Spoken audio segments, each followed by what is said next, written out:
Hi, my name is Rashida Rosales, and today I will be talking about PTSD, post-traumatic stress disorder, where some days are fine, but most days are not. U.S. Department of Veteran Affairs, Jamie Grusz, states about 6 out of 100 people are diagnosed with PTSD at some point in their life. Many do not realize how many people around them have PTSD and are undergoing treatment for this mental disorder. Approximately 12 million people a year are diagnosed with PTSD in the United States. Today's available treatment is only for symptoms, as there is no cure for it. It can happen to anybody, children, teenagers, women, and men. Many people believe that PTSD can only happen to veterans if they served in a direct combat role. PTSD can happen immediately or even months after any traumatic experience. After it happens to somebody, they could choose if they want to seek therapy, mental assistance, or self-cope. As somebody who has family members with PTSD, I want to learn more about this disorder, to how it affects them daily, how they could seek treatment, and how I myself can help them when needed. Today I will share what I have learned from my research by explaining what PTSD is, what can happen to a person if it develops PTSD, and what it could do to the daily lifestyle, how it could be treated with or without medical treatment, and what we could do to help if we know somebody who struggles with this mental disorder. Post-traumatic stress disorder is another diagnosis of a medical health problem or disorder. The disorder can only occur when one witnesses or goes through a traumatic, life-altering event. For some people, it can happen immediately after the event happens, or for others, it could come weeks or even months later. Some examples of how PTSD can occur are experiencing a natural disaster, vehicle accidents, fighting in war, rape, shootings, a violent assault, and even working as a first responder. There are 4 distinct stages of PTSD that Dr. Lauren Richards Dogan, PhD in medical health. What is PTSD? This will describe the steps that happen in better detail. The first stage is when a person re-experiences the traumatic event as if they're just living it and it just happened all over again. The second is when they keep repeating what happened, but they try to avoid it as if it never did. The third is when they start to have a negative moods or thoughts, thinking, why am I such a bad person? What did I do to deserve this kind of treatment for it to happen to me?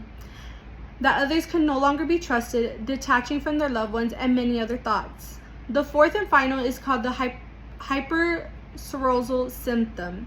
This is when they start getting angry that this has happened to them, constantly looking over their shoulder, watching what other people around them are doing and their every move, having a tough time sleeping, or even taking risky behaviors. At any age, a person can develop PTSD. As mentioned, after any kind of life-changing traumatic event, a person could get this disorder. Although PTSD is more common in adults, children can develop at any age as well, from trauma such as neglect, abuse, etc. About 8 of 100 women and 4 of 100 men have PTSD, according to U.S. Department of Veteran Affairs. Both genders experience PTSD differently in their public and private life, but women are more exposed to high-impact trauma. Trauma that happens while you're younger will affect your development and personality at a higher rate. Although we cannot physically see PTSD, does not mean a person is not suffering.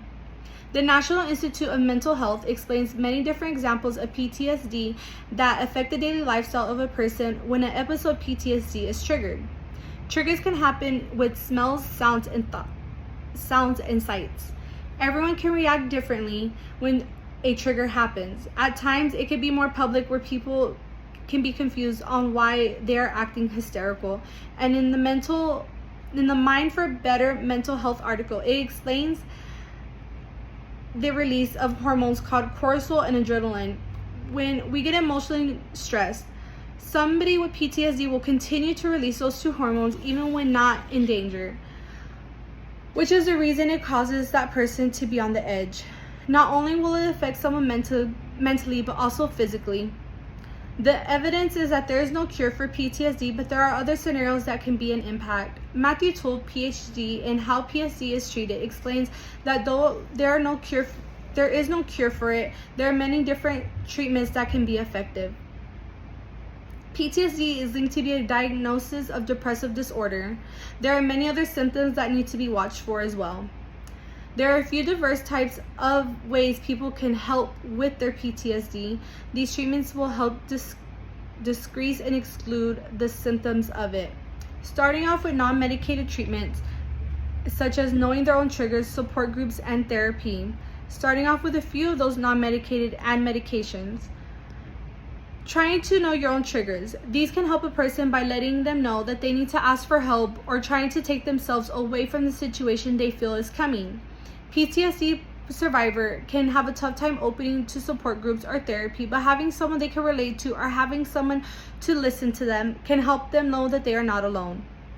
Medicated results should be closely watched by a doctor. There are no medications that are specifically treated for PTSD, but they are used to treat other mental disorders that have been helpful in managing the symptoms of PTSD. These are just some of the common resources that can make an impact in somebody's mental health, with more resources out there. During this speech, I have talked about the post-traumatic stress disorder and who could get it, how you could get PTSD from a traumatic experience, and the treatments that need to help to overcome this. Knowing many people in my family that have this disorder and now knowing more of the effect that this can have on their daily lives have opened my eyes. If anybody ever feels that they are not in a stable mentally space and needing help, please do not hesitate to seek help. National Alliance on Mental Illness Helpline is 1-800-950-6264.